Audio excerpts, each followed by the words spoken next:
খুন লুভিয়া আৰক্ষী খুনৰ ভাগ হয় 50-50 এভাগ দেখুৱাৰ বাবে আন ভাগ আত্মহাতৰ বাবে আৰক্ষীৰ ডকাইত নিপু কলিতাই আত্মহাত কৰা 60খন খুনৰ বিস্কুটৰ আজিও নাই সুংভূত্ৰ আৰু এইবাৰ জিআৰপিৰ ভাৰপ্ৰাপ্ত বিষয়াৰ বিৰুদ্ধে অভিযোগ জব্দ কৰা খুন আত্মহাত কৰাৰ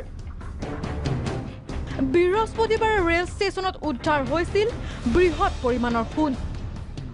আজব কায়দাৰে আনিছিল সৰ্বৰাহকাৰীয়ে খুনখিনি ট্ৰলি বেগৰ চকা হিচাপে ব্যৱহাৰ কৰা হৈছিল খুনখিনি জিআৰপিৰ অচিৰ বিৰুদ্ধে জব্দ কৰা খুনখিনি আত্মহাত কৰাৰ চেষ্টা চলোৱাৰ অভিযোগ আৰক্ষীৰ বিৰুদ্ধে উঠা এই বিস্ফোৰক অভিযোগৰ পিছত হাহাকাৰ লাগিছে ৰেল আৰক্ষীত মুখ খুলিছে উপ আৰক্ষী অধীক্ষকে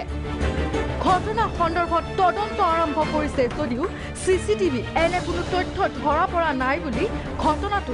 গাপ দিয়াৰ চেষ্টা আৰক্ষীৰ অভিযোগটো কোনো এতিয়া আমি তদন্ত কৰি আছো অভিযোগ কোনো আমাক দাখিল কৰা নাই কোনো গতিকে সেই বিষয়ে আমি চিচিটিভি ফুটেজ চাইছো আৰু বাকি তদন্তখিনি কৰি থকা হৈছে আৰু তথাপিতো আমাৰ ফালৰ পৰা এতিয়া এটা কেছ ৰেজিষ্টাৰ তদন্ত কৰি থকা হৈছে আমাৰ চিচি কেমেৰা যিকেইটা আছে নহয় এই গোটেইকেইটা মই নিজে চেক কৰিছোঁ তাত তেনেকুৱা কোনো দুটা বেগ লৈ অহা মানুহ পাঞ্জাবী মানুহ মানে ফুটেজত ধৰা পৰা নাই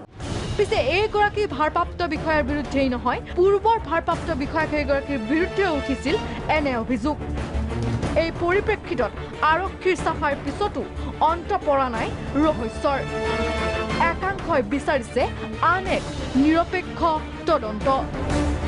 ভিডিঅ' জাৰ্নেলিষ্ট শ্যামলৰ সৈতে ববিতা গগৈ প্ৰাগ নিউজ গুৱাহাটী